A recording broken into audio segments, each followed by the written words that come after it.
So, good evening. Good evening. Arsenal 2, Leeds United 1. And Arsenal look like they are on their way to Champions League. Yes, we've got Holding at the back, Gabby in attack. We're on our way to Champions League. If you can't see what Mikel Arteta's doing, mate, you can F off down the lane. We're all effing off down the lane on Thursday. Well, not all of us. Some of us will be sat watching on TV. But a lot of the Gooners will be going down the lane. Before we get into today's fan cam, make sure you do stick a like on the video. Make sure you go and check out Jez's fan cam and Kenny Ken's fan cam. Both of them will be at the game on Thursday as well. So they are actually taking your advice, people, and effing off down the lane. I'm not. I'm sat in the mud. As you can see, Golden Child FC is 3 days into summer. And yeah, man's looking all right in this mud. The mud. What mud? Basking in the ambience. But thank you to everybody who has watched the fan cams already, and big up to everybody who watched the watch along as well. That watch along was jokes. The banter in the comments was hilarious. But today we beat a 10-man Leeds United in the end. We were 2-0 up. Eddie obviously topped up his phone. He put some credit on the phone. Call me if you need a goal. He scored 2 against his former loan club. And the goalkeeper had a shocker with the first one, by the way. But listen, good closing down. Credit where it's due. Clip that. He's given credit. Yes, because some of you lot do miss when I give credit. Oh, you said this. You said that. You only listen to what you want to hear. And yeah, Eddie Nketiah today. Fantastic second goal. Probably should have completed his hat-trick. Had a couple of other little half chances here and there. Cedric today. Set piece level 100. His set pieces today were on point. Something that we've all of us have been on his case for. The fact that he hasn't been great on set pieces. Today, I thought he was superb. Every corner he put into that penalty box was in a real dangerous area for a goalkeeper. And we probably should have scored a couple of goals off of him. But it is what it is. Mohamed El Neni, again, what a performance. Tomiyasu, obviously he had an early night, wasn't allowed a sleepover, wasn't allowed any fruit shoot. They've all been locked in the shed. And I thought he was superb at left back today. Dan James didn't get a sniff. Then again, Dan James is pretty crap, isn't he? Let's be real. But Tomiyasu marked him out the game pretty much most of it. So yes, we will smoke to victory. In the mud. We're all in the mud. Beat Tottenham on Thursday. And top 4 is secured. Champions League. Goosebumps with the music. Goosebumps. Talking of music, they played that dreadful song before kickoff and at full time. So Sweet Caroline is now in the mud because they played that again at full time rather than Sweet Caroline. So yeah, that's in the mud. Their goal came off a corner, not directly. So the top Gooners will be telling you this guy whose name I don't even know, the set piece coach, because you're not a top Gooner if you don't know the guy's name. Nobody cares. Yeah, the fact is, it was piss poor defending for their goal. Very piss poor defending for the chance Rodrigo had at the end. And that game should have been dead and buried, people. Dead and buried. We need to go out there and do some major surgery in the summer real quick because 250 million quid for that squad. And against 10 men Leeds United, we were kind of hanging on at the end, if we're being honest. But I know a lot of people don't like being honest. They like to pretend everything's rosy. Top 4 is going to be seen as a miracle. We could potentially overtake Chelsea and everyone a cheer, a treble. Finish above Spurs for the first time in, 6 years? Get top 4, first time in 3 years, something like that. And finish above Chelsea, treble. Mikel Arteta, statue. You are not worthy, my friend. If you can't see what he's doing, you're not an Arsenal fan, you're a Spurs fan. It's actually mad. But no, honestly, today, good performance, great first half, absolutely fantastic first half. Probably the best first half we have had all season, albeit we only scored 2 goals, but they had 0 shots until they scored their first goal, or their only goal. Let's talk about Luke Ayling's red card as well, by the way. I don't know why the ref didn't give that as a straight red.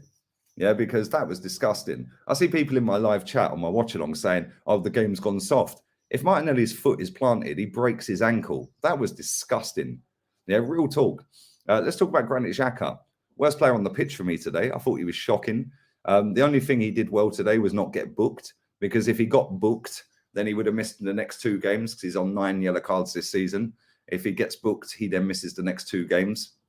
So well done to him. He obviously stayed well out of trouble today, although he tried to find trouble a few times. Given it all of that, is one of them that wants to get right in there, and the teammates hold him back. Let me at him. Let me at him. Yeah, the guy's an absolute waster. Hopefully, we replace him in the summer and get somebody a little bit better in. But listen, the target was top 6, hence why they gave him a new contract. So if we get top 4, everyone's going to be stuck to their bed sheets, pants around the ankles, gnawing off Arteta, statue settings. It's going to be peak in the Champions League, isn't it? We can't really even put Leeds United to bed to the point where they probably and could have on another day equalised in stoppage time. And that, for me, is Mikel Arteta's reign as Arsenal manager. You dominate possession, you dominate the ball, you dominate the chances, but you don't ever really put a team to bed. He's done it a handful of times since he's been manager. And people think that this guy's going to take us into Champions League, which he might do. And it looks like, listen, if we get a draw on Thursday, then they need us to lose the next 2. And they need to win their next 2. So, or draw and then a loss, whatever. Yeah. But if we beat them on Thursday, which, let's be real, is probably unlikely. We haven't beaten them at their ground since 2014. And they played pretty damn well yesterday against Liverpool. I predicted they'd get something out of that, but my ball knowledge is in the gutter, by the way. Oh, Lee's only saying that because he wants Spurs to finish above us. I genuinely couldn't care less. I've seen a lot of people out here saying it's the biggest North London derby for as long as they can remember. 18 years ago, by the way, we were winning the league at their ground. 18 years later, it's now a fight for 4th. Like, come on. This is how far this club has fallen. Winning the title at their ground 18 years ago this month. And now we're sitting here getting all excited and ecstatic over maybe if we beat them, we get in the Champions League. That's how low this club has dropped. And it's kind of sad, really. But listen, it is what it is. You know, we've got millions of people that actually lap this crap up. Hence why the club will never change, because there's too many lemmings and minions and sheep that just go, oh, Josh Kroenke's put the prices up 4%. Let's hashtag Kroenke out. Yeah, and then they go and pay it anyway. Oh, the merch has gone up. Oh, they're dropping another merch. Oh, they're dropping the merch on the Everton game for next season. So they're going to wear the new kit for next season on the Everton game. Oh, bah. Let's just go and buy the merch. Oh, we've secured top 4. What a crock of crap. Fact and reality is, if anyone thinks we're going to do any good in that Champions League, sorry, mate, you are chatting absolute bollocks. Because we could have, and probably should have, right at the death, conceded a second goal in that game. We could have and should have probably scored about 7, but we didn't. Why? Because the quality ain't that great, is it? So let's be real here. If anyone thinks that after doing 250 million and seeing that squad that we had out there today is going to compete even with another 150 mil, let's say we do 150 mil. Does anyone actually think we're going to get out the group stage when we could potentially be in a group with PSG and Inter or Bayern and Barca? You know, we could genuinely get groups like that. We could get Real Madrid and Inter. We could get AC Milan and Marseille. That's probably the best touch we could have. You know, it's actually kind of mad. Or Sporting and AC Milan. That's not that bad, is it? But it's still bad, isn't it? Because they're better than Leeds. You know, can you imagine Ibra up against Ben White? Jesus Christ. Bayern Munich, Lewandowski, Benzema up against Benjamin Scheidt. Come on, leave it in the chat as well. Who's the better defender? Rob Holding, who was actually very good today as well, or Benjamin Scheidt? It's not really a debate for me. Rob Holding is clear. Rob Holding can actually defend. Rob Holding can actually win headers. But listen, well done. Fantastic first half. Dog dreadful second half. And we move on to Tottenham.